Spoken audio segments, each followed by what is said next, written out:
कुछ भी खाते हो और खाना जिस भी सिस्टम में गया, खाना किस में गया, डाइजेस्टिव सिस्टम में, तो फाइनली वो कहाँ पहुँचेगा, फाइनली पहुँचेगा वो ब्लड में। फिर आप सांस लिए, सांस जो है लंग्स में गया, लंग्स के थ्रू फिर कहाँ पहुँचेगा, ब्लड में, है ना। जो नर्वस सिस्टम है, हमारा ब्रेन है, वो क्या करता है, वो हार्मोन सिक्रेट करता है, हार्मोन भी डालता है, वो भी कहाँ डालता है, ब्लड में। तो थ्रू आउट द बॉडी जो ट्रांसपोर्टेशन हो रहा है, ट्रांसपोर्टेशन का बेसिक मीनिंग क्या होता है कि कोई भी चीज़ एक जगह से दूसरी जगह पहुँचाना। जैसे आप अभी फेस्टिव सीजन चल रहा है, कुछ मंगाइए अगर, तो वहाँ से वो डिस्पैच करेगा, भेजेगा और आपके पास आएगा। तो किसी मीडियम से आएगा, गाड़ी से आए, हवाई जहाज से आए, ट्रेन से आए, तो इसको क्या बोलते हैं, ट्रांसपोर्टेशन। ठीक उसी तरह से आपके शरीर में क्या हो रहा है, चीज़ों का एक जगह से दूसरी जगह पहुंचाया जा रहा है चीज़ों को, और इस प्रोसेस को क्या बोलते हैं, ट्रांसपोर्टेशन। और ट्रांसपोर्टेशन में जो सबसे मेन चीज़ है वो कौन कर रहा है, ब्लड। और ब्लड जो है आपके थ्रू आउट द बॉडी क्या होता है, 24 घंटा सर्कुलेट होता रहता है। और जो सर्कुलेशन करता है उसको क्या कहते हैं, हार्ट, है ना, जिसको लेके बड़ा कंसर्न रहते हैं आप लोग कि मेरा दिल जो है वो टूट गया है ना। दिल जो है बहुत जल्दी टूट जाता है, पता नहीं कैसे टूटता है, लेकिन टूटता है। और दिल की दीवारें जो है वो सुर्ख होती हैं। देखिए जितना भी गाना वगैरह बनता है, बॉलीवुड तो खास करके दिल को लेके बड़ा कंसर्न है ना। हर जो है गाना घुमा फिरा के कहाँ पहुँचता है, दिल पे पहुँच जाता है। देखते हैं दिल जो है अंदर से कैसा दिखाई देता है। आज हम लोग दिल को खोल के देखते हैं कि कहाँ जो है लगने से दिल जो है टूट जाता है। तो दिल कहाँ पे सिचुएटेड रहता है, तो ये मान लीजिए कि एक आदमी है जो कि प्रसन्न है, बहुत खुश दिख रहे हैं, है ना, और यहाँ से बात नहीं बोलने का काम खाली मेरा रहेगा, सुनिए चुपचाप। और ये थोड़ा सा अजीब सा हाथ है इनका, और ये है थोरेसिक कैविटी। ये वाला पार्ट जो है ये है इनका थोरेसिक कैविटी, और ये वाला जो पार्ट है ये है एब्डोमेन कैविटी। इसमें पेट रहता है, और ये थोरेसिक कैविटी जो चेस्ट है इसके नीचे वाले कैविटी को बोलते हैं। यहाँ पे जो है एक यहाँ से लेके डायफ्राम जो है बना रहता है। ये दोनों क्या करता है, सेपरेट करता है डायफ्राम। तो ऊपर वाले कैविटी में इन द सेंटर प्रेजेंट होता है हार्ट, है ना। हार्ट का जो शेप होता है बिल्कुल छोटा सा फिस्ट के टाइप का होता है ऐसे, और बिल्कुल सेंटर में होता है। और थोड़ा सा किस तरफ टिल्ट होता है, बाएं तरफ थोड़ा सा टिल्ट होता है। किधर होता है, बाएं तरफ। तो आप लोग सुने होंगे कि हार्ट जो है वो किधर रहता है, हार्ट कहते हैं लोग कि दिल जो है वो बाएं साइड रहता है, जो तो बिल्कुल गलत बात है। न बाएं रहता है न दाएं रहता है। मतलब मान लीजिए कि ये अगर एक दिल है, लगभग इतना ही बड़ा होगा, सबके शरीर में लगभग इतना ही बड़ा दिल रहता है, और बिल्कुल सेंटर में। एक्टिविटी नहीं कीजिए, ध्यान दीजिएगा तो समझिएगा क्या बताया जा रहा है। आप लोग क्या आते हैं, भावनाओं के साथ बह जाते हैं। दिल का बात किए तो चलेगा, दिल जहाँ लगाए थे वहाँ पे नहीं, दिल का बात इसलिए किया गया थोड़ा सा ब्रेन का एक्टिविटी आपका बढ़े, आप उस भावना में बह जाते हैं। जो बात बोला जाता है उसी में चले जाते हैं, यहीं पर रहिए, कहीं जाने की जरूरत नहीं है। ये जो है आपका फिस्ट है, और फिस्ट को अगर यहाँ पे आप रखिए ऐसे करके सीधा, तो ये आपका सेंटर पार्ट है। और सेंटर पार्ट को नीचे वाला जो लोब है, नीचे वाला पार्ट है, उसको थोड़ा सा ऐसे टिल्ट कर दीजिए। तो इस तरीके से क्या रहता है, दिल सिचुएटेड रहता है बिल्कुल सेंटर में। मतलब सिर्फ नीचे वाला एक लोब है वो घुसा हुआ है किस तरफ, लेफ्ट हैंड साइड पे। बस उतना ही एक पार्ट के कारण कहा जाता है कि दिल किधर उपस्थित है, लेफ्ट साइड पे, जबकि ये बात सही नहीं है। लेफ्ट साइड थोड़ा सा टिल्ट है, थोड़ा सा घुमा हुआ है, बस, और कोई बात नहीं है। अब थोड़ा सा इसको, जो दिल है हमारा, जो हार्ट है, इसको थोड़ा सा और बड़ा करके देखते हैं, जूम करके देखते हैं कि अंदर जो है वो सही में सुर्ख लाल है भी कि नहीं है। तो जो सबसे इसमें टोटल चेम्बर्स कितने होते हैं, 4 जो आप जो दिल बनाते हैं वो कुछ ऐसा दिखता है ना, दीवारों पे आप पेड़ों पे बना देते हैं कि फलाना लफ्ज फलाना, अब फलाना लफ्ज ढुमकाना, है ना। तो वैसा नहीं होता है दिल।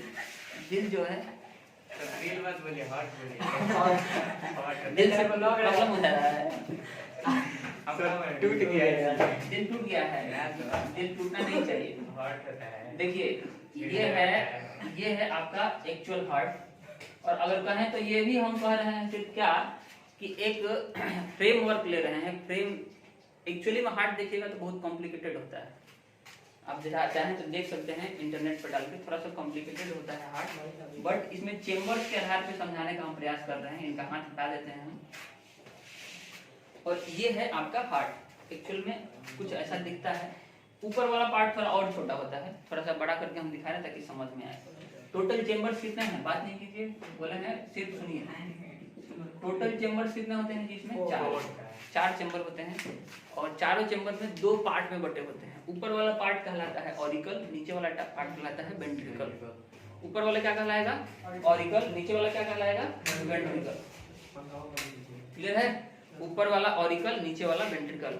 और अगर हम ही हैं और मेरा ही अगर ये दिल है तो इस तरह से देखिए, इसमें चार पार्ट हैं। इधर वाला जो पार्ट है ये कौन सा होगा, राइट पार्ट, और इधर वाला जो पार्ट होगा वो लेफ्ट पार्ट। तो राइट और लेफ्ट में बटा हुआ है ऑरिकल और वेंट्रिकल, नीचे वाला वेंट्रिकल, ऊपर वाला ऑरिकल, एट्रियम भी बोलते हैं कभी कभी। तो ऊपर वाला जो है वो दोनों ए है और नीचे वाला जो दोनों है वो बी है। ध्यान से समझिएगा एकदम शांति से। ऑरिकल इधर वाला जो है वो क्या है, राइट, और इधर वाला क्या है, लेफ्ट, और इधर वाला क्या है, राइट, और इधर वाला क्या है, लेफ्ट। तो चार पार्ट याद होगा, चार पार्ट बटे हुए हैं टोटल हार्ट में। और इसमें अगर हम लोग देखें तो सब एक दूसरे से कनेक्टेड भी होते हैं, उसको बोलते हैं वाल्व्स। जैसे इसमें जब ब्लड आएगा तो इससे इसके नीचे जब आएगा तो यहाँ किससे आगे जाएगा, वाल्व के थ्रू। वाल्व जुड़े होते हैं। वाल्व मतलब समझिए कि एक नली, और नली भी जो है वो एक ही तरफ खुलने वाला होता है। जैसे दरवाजा होता है ना, जो एक तरफ अगर खुले, दोनों तरफ नहीं खुले, एक ही तरफ खुले, तब क्या बोलते हैं उसको, वाल्व। ऊपर से जब ब्लड प्रेशर डालेगा तो ये ऐसा खुल जाएगा, ठीक है, और जब ब्लड पूरा नीचे चला जाएगा तो फिर बंद हो जाएगा। मतलब इधर से इधर जाने का रास्ता नहीं है, खुलने का रास्ता हमेशा किधर होगा, नीचे की तरफ। और उसी तरह यहाँ पे भी दो वाल्व प्रेजेंट होते हैं, यहाँ से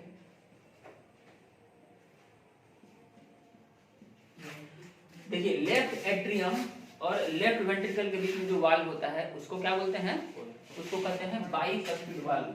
क्या नाम है इसका, बाइकस्पिड वाल्व। और इसके दोनों राइट एट्रियम और राइट वेंट्रिकल के बीच में जो रहता है उसको बोलते हैं ट्राइकस्पिड वाल्व। तो ट्राइकस्पिड का मतलब ऐसा है, मतलब तीन गो उसमें दरवाजे होंगे, समझे, इस तरीके से। इसमें दरवाजा कितना होगा, तीन, 1 2 3, ये बीच से ऐसे खुल जाएगा, समझे। और बाइकस्पिड का मतलब दो ही दरवाजा होगा बीचों बीच। समझ में आया। बाइकस्पिड को मिट्रल वाल्व भी कहा जाता है, मिट्रल वाल्व भी इसका नाम है। जबकि ये दोनों वाल्व, इनका नाम है semi lunar valve. Semi lunar का मतलब होता है कुछ इस तरह का शेप बनाते हैं, इस तरह का कुछ शेप बनाते हैं, तब क्या बोलते हैं इसको, सेमी लूनार वाल्व। चांद जो होता है ना, शुरू का जो चांद होता है, जिसमें ईद का चांद भी कहा जाता है ना, बिल्कुल ऐसे कटिंग आता है उसमें, उस तरह का शेप बनता है इसमें, तब क्या बोलते हैं इसको, semi lunar valve.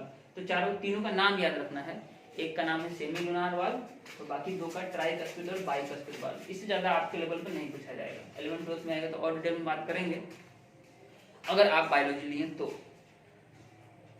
Right ventricle, left ventricle, अब इनका जो है कैसे फ्लो होता है, पूरे बॉडी में ट्रांसपोर्टेशन होगा कैसे, उस चीज की बात करते हैं। तो जो हार्ट है वो बीट करता है ना, वो पंपिंग करता है, और पंपिंग के लिए जो नोड्स प्रेजेंट होते हैं उसको कहा जाता है एसए नोड, वो यहाँ प्रेजेंट होता है, एसए नोड्स। और यहाँ से जो नोड्स होता है उसमें इलेक्ट्रिकल एक्टिविटीज होते हैं, और वो कंट्रोल करता है ब्रेन, है ना। तो वो नोड के थ्रू ये वहाँ पे क्या पहुँचाता है, वोल्टेज, और वोल्टेज के कारण जो पंपिंग है हार्ट में शुरू हो जाता है। तो पूरा का पूरा यहीं से शुरू होकर पूरे में फैल जाता है। तो कुछ इस तरीके से फैलता है, यहाँ से शुरू होते हुए पूरे में चला जाएगा वोल्टेज। वोल्टेज कंट्रोल कौन कर रहा है, ब्रेन। अब यहाँ से एसए नोड के थ्रू पूरे में फैला है, और जो पंपिंग हो रहा है तो पंपिंग के थ्रू ब्लड यहाँ से निकलेगा, यहाँ से निकलेगा, और फिर थ्रू आउट द बॉडी वापस भी आएगा। देखिएगा कैसे आएगा, यहाँ से जो ब्लड निकल के जा रहा है, यहाँ से लेफ्ट वेंट्रिकल से ये पूरे बॉडी में भेजा जाता है ना, पूरे बॉडी में भेजा जाता है। और ये सबसे बड़ा आर्टरी है। दो पार्ट होते हैं ब्लड वेसल्स के, एक होता है आर्टरी और एक होता है वेन। एक होता है आर्टरी और एक होता है वेन। वेन जो है वो ब्लड लेके आता है, और आर्टरी जो है वो ब्लड लेके जाता है। इस तरह से डिफाइन करते हैं कि जो ब्लड वेसल ब्लड हार्ट से लेके जाता है उसको आर्टरी कहेंगे, और जो लेके आता है उसको वेन कहेंगे। बहुत कष्ट है, नहीं मन कर रहा है सुनने का, तब भी सुनना पड़ रहा है। क्या जी, पूरा एकदम जम्हाई पे जम्हाई लिए जा रहा है। बॉडी जो है वो पूरे बॉडी में जाएगा, मतलब हार्ट जब यहाँ से पंप किया ब्लड तो क्या होगा, वो पूरे बॉडी में जाता है। एक्चुअली में अगर कहें तो कैसे होता है, ये यहाँ से घूम के पहले ऊपर जाता है, ये पीछे से हार्ट के पीछे से आर्टरी पहले यहाँ से पंप करेगा, ऊपर की तरफ जाएगा, फिर यहाँ से डिस्ट्रीब्यूट होता है। उसका कारण ये है कि आपका जो पोस्चर है मैक्सिमम टाइम स्ट्रेट है, वर्टिकल है। तो जो अगर नीचे की तरफ आयोटा खुल रहा होता तो नीचे की बॉडी में तो ब्लड चला जाएगा आसानी से, लेकिन चूंकि नीचे की तरफ ग्रेविटी है तो उस आप कहाँ छुपे हुए हैं जी, नीचे की तरफ ग्रेविटी है और ब्लड नीचे की तरफ जा रहा है तो आसानी से पहुंच जाएगा। लेकिन दिक्कत क्या होगा, ब्रेन में ब्लड नहीं पहुंच पाएगा। तो जब पंपिंग हो रहा है तो वहां पे प्रेशर ज्यादा है, तो ऐसे घूम के ऊपर की तरफ जाएगा तो ब्लड जो है उस प्रेशर के कारण ब्रेन तक पहुंच जाएगा। पहले कहाँ घूम के जाता है, ऊपर, और ऊपर आके फिर वहां से पूरे बॉडी में डिस्ट्रीब्यूट होता है। एक प्रेशर लेके चला जाएगा कहाँ पे, ब्रेन में, और बाकी कहाँ डिस्ट्रीब्यूट हो जाएगा, बाकी के बॉडी में। क्लियर है? तो अब ध्यान से देखिए क्या होता है, यहाँ से पूरे बॉडी में जा रहा है और जो लेके जा रहा है वो सबसे बड़ा आर्टरी को क्या बोलते हैं, आयोटा। क्या बोलते हैं, अरोटा। और ये आयोटा सबसे बड़ी आर्टरी है। सबसे बड़ी आर्टरी पूरे ब्लड में लेके चले जाएगी और हर सेल में पहुंचाया जाएगा। पूरे बॉडी में कहीं भी कट कीजिएगा आपको ब्लड मिलेगा। निकलता है ब्लड, कहीं पे भी कट कीजिए, बस कुछ छोड़ के, जैसे नाखून वगैरह जो मर गया है तो बाहर निकल जाता है, फिर बाल वगैरह में नहीं मिलेगा आपको, बाकी सब जगह जो है आपको ब्लड मिलेगा। फिर देखिए क्या होता है, हर बॉडी पार्ट से वापस भी लेके आना है उसको। तो जब वापस लेके आता है तो वो ब्लड कहाँ पे आके गिरेगा, तो वो ब्लड आके गिरता है इस वाले पार्ट में, और इसको बोलते हैं वेना केवा। और ये सबसे बड़ा वेन है। सबसे बड़ा वेन कौन है, वेना केवा, और सबसे बड़ा आर्टरी कौन है, आयोटा। क्लियर है? तो पूरे बॉडी से आके गिरा किसमें, राइट एट्रियम में, राइट ऑरिकल या फिर राइट एट्रियम में बोल रहे हैं। फिर यहाँ से ये गया इसमें, यहाँ पे तो रहेगा वो घर पे देखिएगा। फिर यहाँ से गया राइट वेंट्रिकल में। अब राइट वेंट्रिकल से किसमें जाता है जी, इसमें जाता है लंग्स में। और लंग्स कितने हैं हमारे पास, दो। यानी कि दोनों तरफ बाइफरकेटेड होगा और दोनों तरफ जाएगा।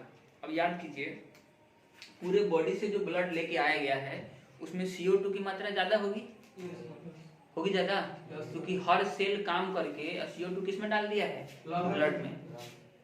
अपना काम किया था, ऑक्सीजन पहुंचाया गया था। पिछला वीडियो अगर आप नहीं देखे हैं तो देख लीजिएगा, उसमें बताया गया है कि CO2 जो है कैसे वहां से लंग्स तक आता है। तो क्या कह रहे हैं, जब वहां से निकल के आया है तो यहाँ पे जो ब्लड आया है, ये ब्लड कौन सा ब्लड है, इसमें CO2 की मात्रा क्या है, ज्यादा है। और इसमें भी CO2 की मात्रा क्या होगी, ज्यादा होगी, क्योंकि यही ब्लड तो यहाँ से होते हुए यहाँ पहुंचा है। अब ये कहाँ जा रहा है, लंग्स में। याद कीजिए, जब लंग्स में जा रहा है तो लंग्स में जो ब्लड लेके जाया जा रहा है, क्या वो प्योर ब्लड है, नहीं, वो इम्प्योर ब्लड है। Impure blood in the sense उसमें CO2 की मात्रा ज्यादा है। वो ऑक्सीजन लेने जा रहा है, सांस लिए, और वही ऑक्सीजन वहां पे भरा जाएगा उसके अंदर। तो CO2 की वहां पे क्या हो जाएगी, कमी हो जाएगी, और फिर ऑक्सीजन वहां पे भर दिया जाएगा। तो जो लेके जा रहा है उसको आर्टरी कहेंगे कि वेन, जो लेके जा रहा है हार्ट से ब्लड उसको आर्टरी कहेंगे कि वेन। तो पूरे शरीर में एक ही आर्टरी है जो कि इम्प्योर ब्लड कैरी करता है, बाकी सारा का सारा क्या कैरी करता है, प्योर ब्लड, यानी कि ऑक्सीजनेटेड ब्लड कैरी करता है। And that artery is called as pulmonary artery. Pulmonary मतलब, पल्मोनरी टर्म जो है वो किसके लिए यूज करते हैं, लंग्स के लिए। पल्मोनरी टर्म किसके लिए यूज करते हैं, लंग्स के लिए। कोरोनरी किसके लिए करते हैं, आपको खोजना है, हार्ट के लिए करते हैं।